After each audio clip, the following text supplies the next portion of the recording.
Nous, dans le Sahel, notamment au Mali, le terrorisme, il est fabriqué. Il est soutenu, souvent par des puissances coloniales. Parce que le terrorisme, il ne faut pas l'oublier, c'est un instrument politique de déstabilisation, souvent de changement de régime. Et aujourd'hui, les médias, un des médias français récemment, est devenu une officine pour les terroristes, qui donnent la parole aux groupes terroristes, qui montrent leur alliance claire aux groupes terroristes, et l'objectif qui est recherché, c'est la subjugation et la domination de nos pays. Dans beaucoup de nos pays, on a le franc CFA, la monnaie. Mais c'est une monnaie néocoloniale. Même le nom, c'était à l'époque le franc des colonies françaises d'Afrique. Et maintenant, c'est devenu le franc de la communauté financière africaine. Mais c'est parti pour mieux rester. Aujourd'hui, nos pays sont contrôlés à cause de cela.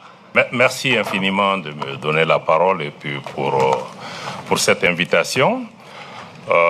Je vais essayer d'élaborer un peu sur la mise en place de nouvelles formes d'alliances sur le continent en tant qu'élément pour mettre en place une nouvelle identité africaine, mais aussi répondre et sortir de ces dynamiques coloniales ou même néocoloniales. Je pense que le thème parle de vérité. Je vais commencer peut-être par deux vérités. La première vérité, c'est d'abord que la Russie n'est pas une puissance coloniale, n'a jamais été une puissance coloniale, n'a pas de passif colonial, bien au contraire, a été aux côtés de peuples africains et d'autres peuples dans le monde pour les aider à sortir du système colonial et affirmer leur souveraineté. Je crois que ça, c'est une des vérités aussi qu'il faut dire. Elle continue à se battre à nos côtés contre le néocolonialisme et aussi toutes les formes de domination hégémonique. La deuxième vérité, c'est que le colonialisme est parti pour mieux rester. Le colonialisme n'est pas un thème du passé.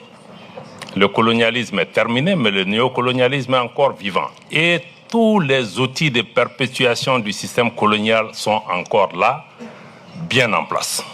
Malheureusement avec des formes plus subtiles, mais ils sont bien en place. Je crois qu'on a parlé de certains outils.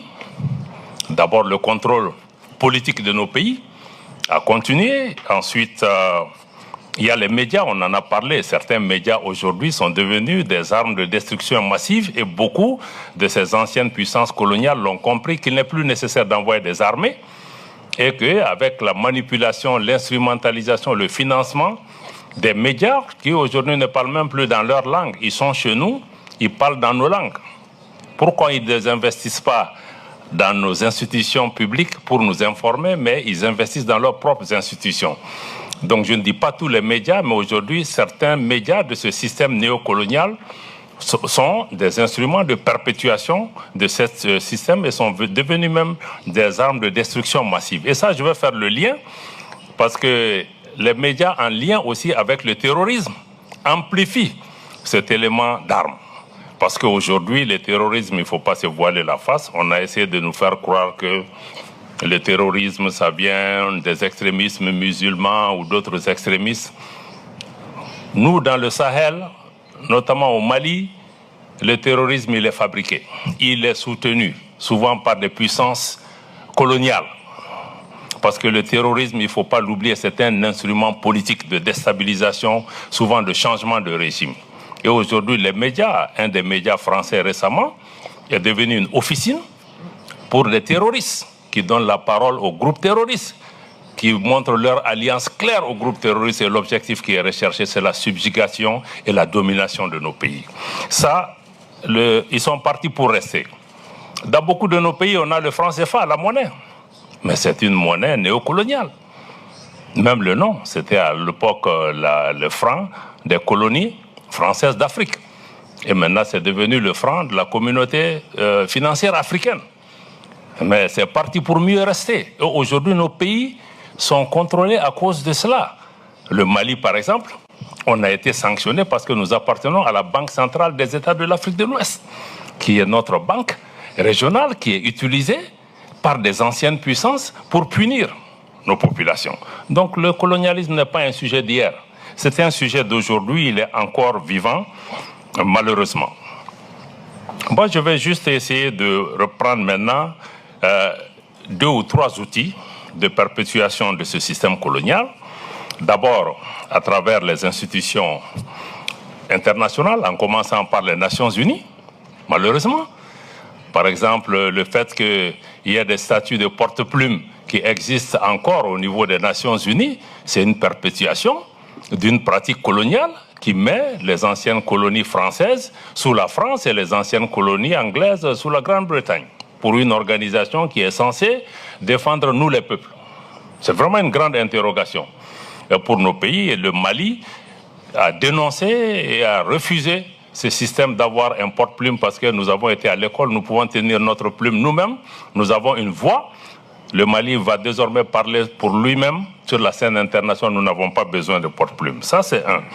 Le deuxième système de perpétuation aussi, je vous donne aussi, c'est même sur le système des sanctions qui existait au niveau des Nations Unies. Nous avons pris un exemple, le Mali avait un régime de sanctions au Mali pour l'application de l'accord de paix.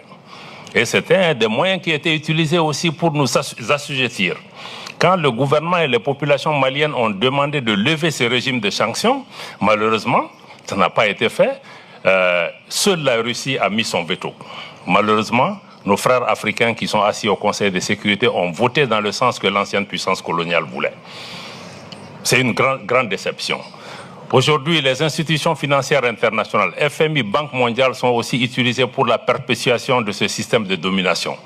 Aujourd'hui, la Banque mondiale, le fonds, refuse des financements au Mali à cause de nos choix politiques, parce qu'il y a d'autres puissances qui se cassent derrière pour essayer de nous subjuguer.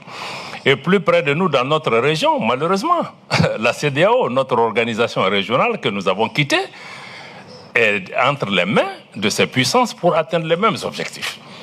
Donc je pense que tout ça, c'est vraiment des sanctions ont été prises contre des pays comme le Mali, même contre le Niger. On a voulu organiser des interventions militaires pour faire plaisir à ces puissances. Maintenant, face à toute cette situation, nous avons pensé qu'il était important de sortir de cette dynamique et de proposer des alternatives nouvelles qui nous permettent de nous sortir de cette emprise coloniale, néocoloniale ou de domination.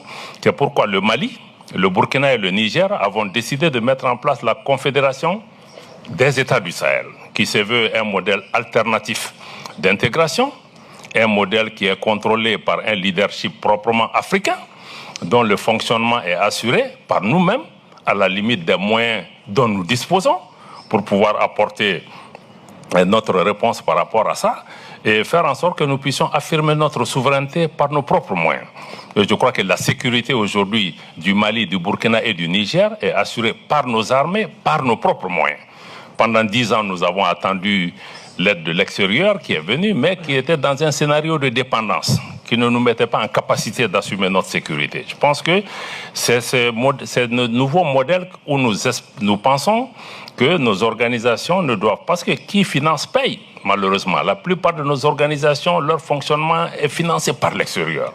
Avec la Confédération des États du Sahel, nous avons mis en place un nouveau modèle. C'est d'abord une confédération, ce n'est pas une organisation en tant que telle, qui travaille, 1, pour la sécurité, 2, pour l'action diplomatique concertée, et 3, le développement. Le projet créer un espace homogène entre nos populations où nous pouvons travailler à assurer notre autonomie sécuritaire, mais même notre autonomie en matière de développement, et aussi faire en sorte que désormais, nous n'allons pas prendre nos instructions à Paris, à Washington ou ailleurs. Nous voulons des partenariats respectueux, des partenariats sincères, des partenariats gagnant-gagnant. Mais nous ne sommes plus dans des dynamiques d'être sous le contrôle des gens. Et certains disent même que, mais pourquoi vous allez vers la Russie? C'est quitter un maître pour aller vers un autre maître. Mais nous avons dit, mais vous avez tout faux. C'est pourquoi j'ai commencé par là pour dire que non, la Russie n'est pas une ancienne puissance coloniale, elle n'est pas une puissance coloniale. Mais ça demande même une décolonisation mentale chez chacun de nous, de comprendre que ces politiques impérialistes et coloniales doivent cesser. Mais elles sont là et elles veulent s'imposer ces puissances, y compris par la force, y compris par le terrorisme si c'est nécessaire. Donc je pense que ces éléments doivent être là et nous devons nous proposer de nouvelles alternatives dans nos pays, de nouvelles réponses, des réponses sur le plan économique autonome, générer des ressources en interne, créer des capacités. Mais tout commence par le mental. Nous devons d'abord nous dire qu'il faut qu'on sorte de cet ancien système pour faire ce que nous devons faire dans l'intérêt de nos populations sans avoir peur de telle ou telle puissance qui veut perpétuer. C'est leur intérêt aussi. Hein. Ces puissances vont continuer parce qu'ils vivent de ça. C'est à nous de faire ce qui est bien pour nos populations et de pouvoir assumer. Donc ce colonialisme, malheureusement, n'est pas un thème du passé. Il est là, il a des formes subtiles et des formes extrêmement dangereuses et même perfides dans beaucoup de nos systèmes. Et nous devons tous en être conscients et nous saluons la résolution qui a été adoptée avec le leadership de la Russie, l'initiative de la Russie, pour pouvoir faire en sorte que cette question reste au centre de nos actions.